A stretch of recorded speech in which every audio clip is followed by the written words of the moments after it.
Hello people, praise Jesus. Natumai ubuheri wa afya.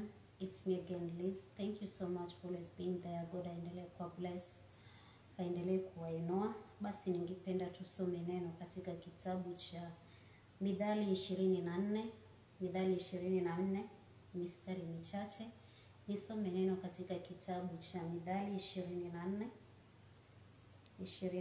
Proverbs 24.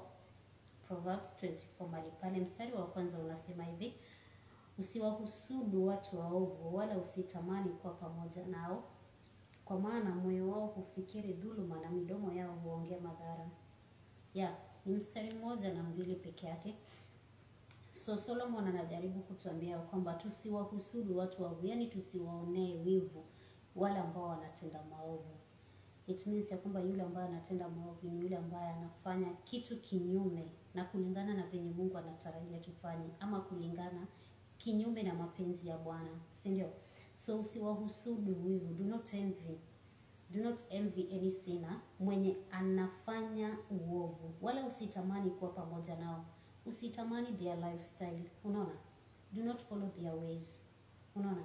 Kuna yule mtu ambaye kwa mali pale anaona mtu muovu anapofanya kila aina ya uovu, anaendelea kunawiri na kusitawi katika hii maisha, na yeye akiwa believer mali pale anasema ya kwamba mimi naye namsubiria Bwana, lakini wakati wa Bwana haufiki, na anaanza kumwonea uovu, anaanza kutamani kila ambacho kitu mwenye uovu ako nacho, na anatamani kuenenda katika ile njia yenye mtu muovu alienda nayo. Amesahau ya kwamba in the book of Matthew chapter 6 verse 33 mali pale tunaambiwa ya kwamba seek the kingdom of heaven first, na hayo mengine utaweza kuzidishiwa.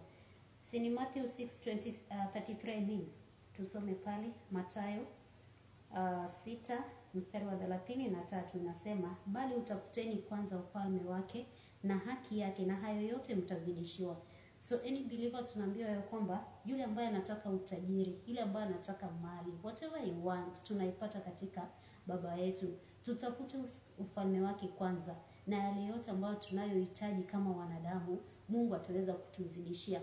Ukisoma in the book of 1 King chapter 3 mali pale, when God appeared to Solomon, the author ya hiki kitabu bado Mithali, Proverbs, when God appeared to Solomon in the dream, na kamuuliza ni kipi ambacho ungependa ni kutendee ama ufanyiwe, ye aliweza kuchagua wisdom, si ndio?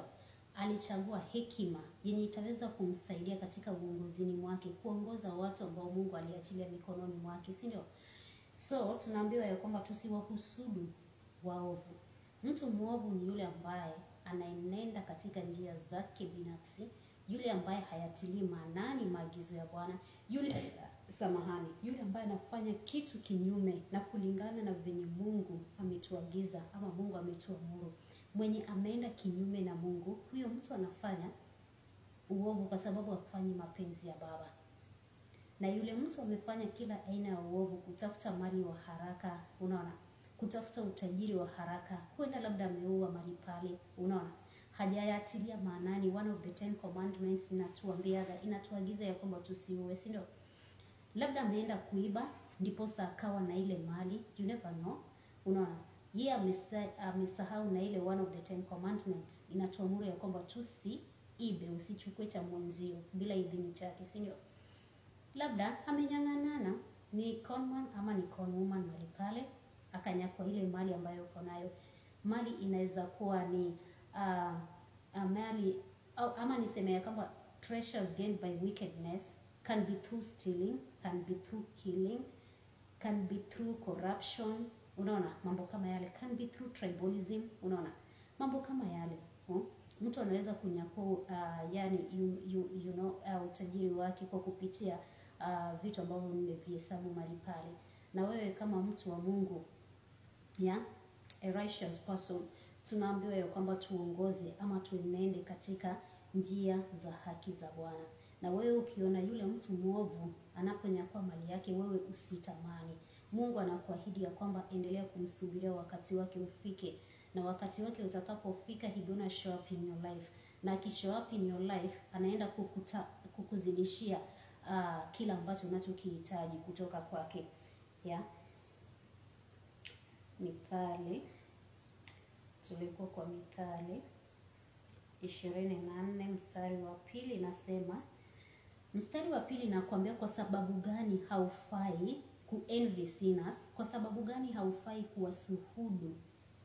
kuwahusudu watu waovu? Mstari wa pili liko na jibu lako, linasema ya kwamba kwa maana moyo wao hufikiri dhuluma na midomo yao huongea madhara.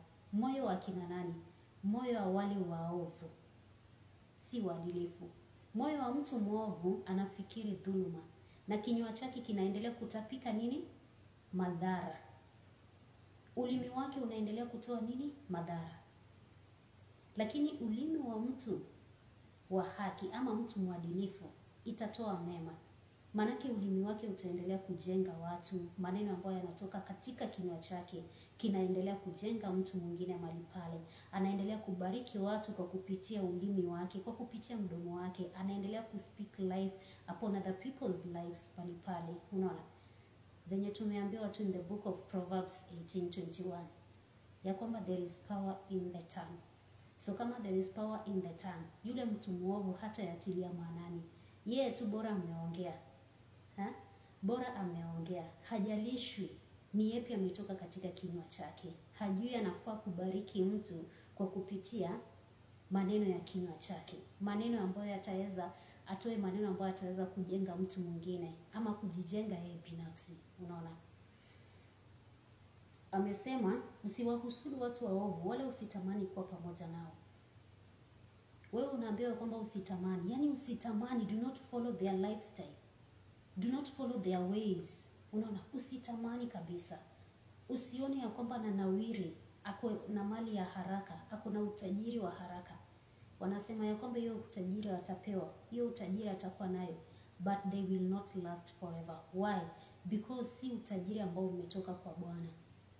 Lakini ule utajiri yenye Mungu atakupa will last forever. It does not matter itachukua muda upi. Mungu amekupa for good. Na kuna yule atakaye kukunyakulia, yani atakaye nyakua kutoka kwako. Mungu amekubariki na amekupa yote.